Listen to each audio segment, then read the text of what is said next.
The Chicago Cubs drop a game, a very winnable game, to the San Diego Padres, marking their third loss in a row for just the first time this season.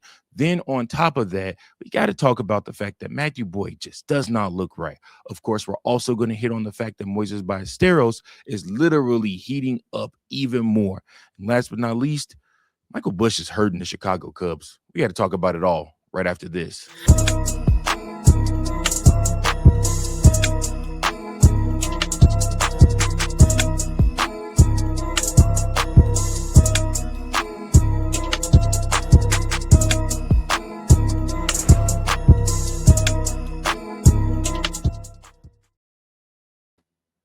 Hey, what's going on, everybody? It's your boy, Mike Jones, back again with another episode of Chicago Cubs Central, your number one spot for all things Chicago Cubs. I am your host. Thank you guys so much for tuning in to this episode. Make sure that you like, share, and subscribe so that you never miss an episode of Chicago Cubs Central.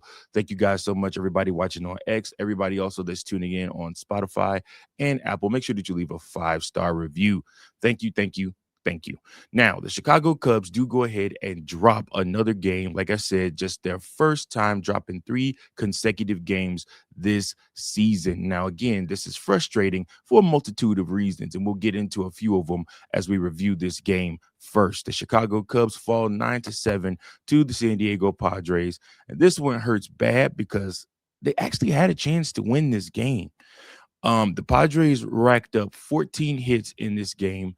And Ty France drove in 4 runs, and the Cubs pitching staff, they just couldn't muster up enough to help themselves out, and that begins with Matthew Boyd. However, offensively, there were some bright spots in this one.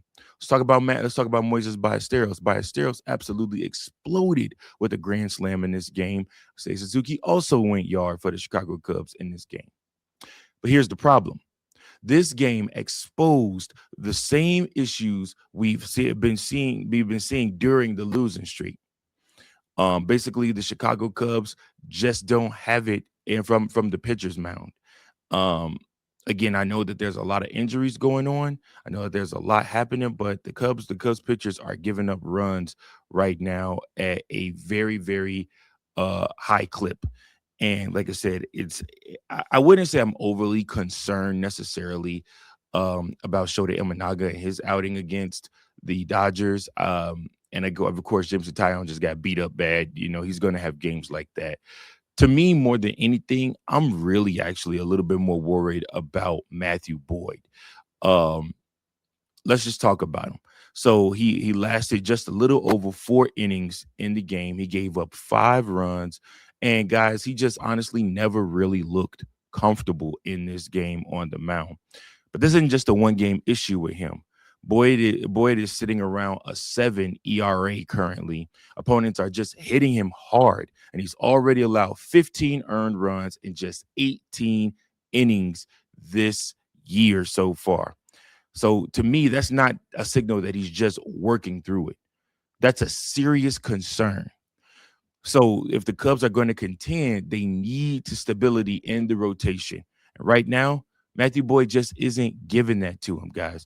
Matthew Boyd just does not look comfortable. He does not look himself. He looks like he's out there laboring in his 2 starts since he's returned back from the IL. He's not looked comfortable. He's not looked himself. He's not looked like he's found his groove. Now, again, 2 things can be true at the same time. He absolutely could be still trying to figure things out, but it also kind of looks like he might have rushed his return from injury. Matthew Boyd still might very well be pitching injured, and have some tightness and some strain, but trying to pitch through it, just get treatment and work through it. And we already know how fugazi the Chicago Cubs training staff is. So like I said, to me, I don't trust them as far as I could throw them, because they have allowed the Chicago Cubs to have more than 11 pitchers on the IL right now, which is literally inconceivable to have happen. I mean, it's just ridiculous. But nonetheless, um, Matthew Boyd has just been struggling, guys. It has not been fun to watch him pitch these last 2 games. Matthew Boyd with a costly error at the beginning of the game. The first batter he challenges what he believed was a strike, it ended up being a ball. Later on in the game, literally, this is so crazy how ABS can come back to haunt you now. And the Cubs have actually been very good at ABS so far. They lead the top of the league. They're tops of the league with two other teams in the ABS challenge system and successful challenges. With that really being a lot of Carson Kelly and a lot of Miguel Amaya. But in this one, we had Moises Ballesteros catching for the Cubs, which he did a respectable job. I'm not going to shit on him for that. But Matthew Boyd made a huge costly mistake by the first batter he saw, he challenged the pitch, he lost.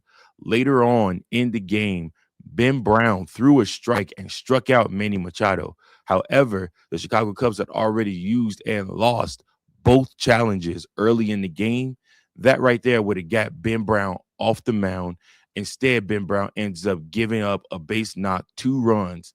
That, like I said, I mean, really was the 2 runs that lost the Chicago Cubs the game. Matthew Boyd just doesn't look right, guys. He doesn't look himself. He doesn't look like he has control, like he looks dominant, and that he looks confident on the pitching mound.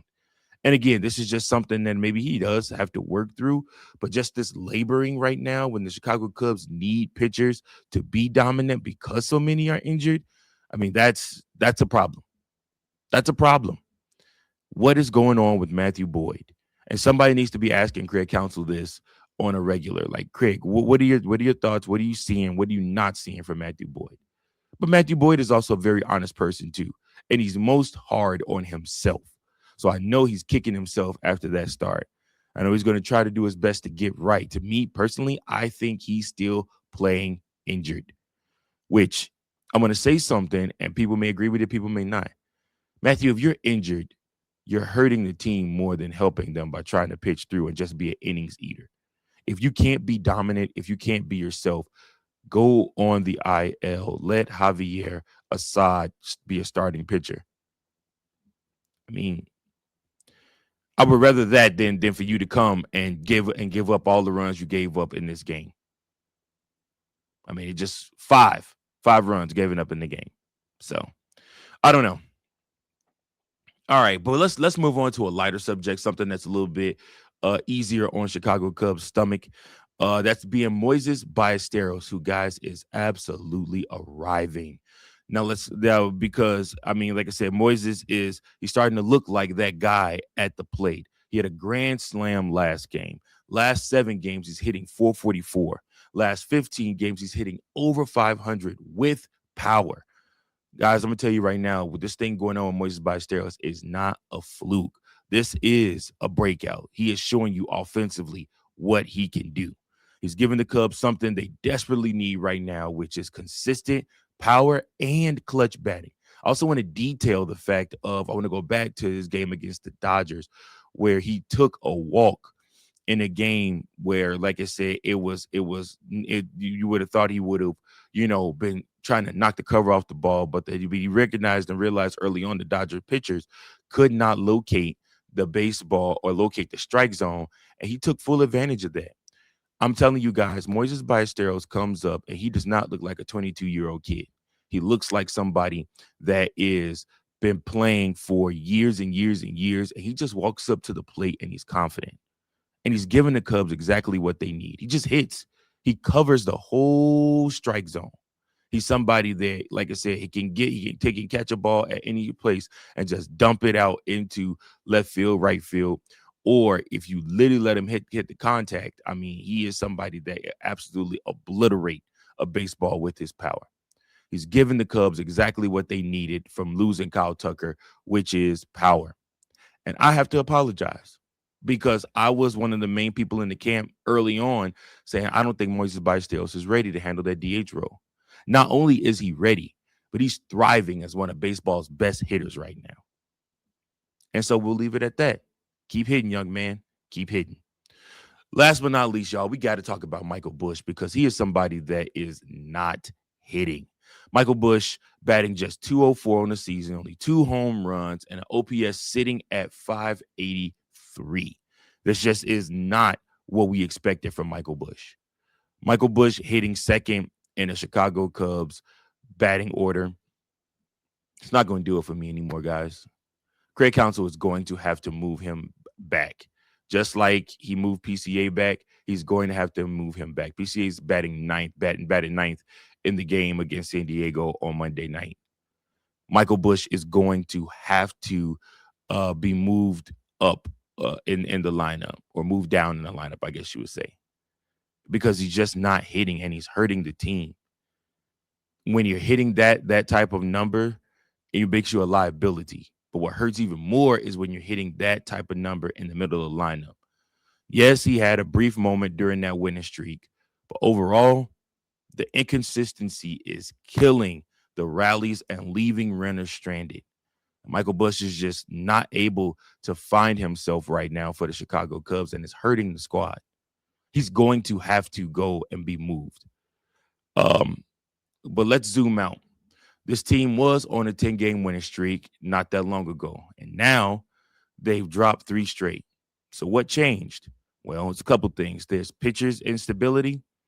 There is the bullpen issues, because injuries have hit us the hardest out of anybody in the league when it comes to bullpens. And then inconsistent bats outside the top performers. Even with guys like Nico Horner hitting over 300 and producing, the lineup just isn't clicking yet top to bottom. And I've said that before. I've detailed the fact that even on that 10-game win streak, you still had guys that would go offers some nights. Here's the bottom line, though. This isn't panic time, but it is a reality check for the Chicago Cubs. Boys needs to start figuring out fast what he has going on. Busch needs to produce, or adjustments need to be made.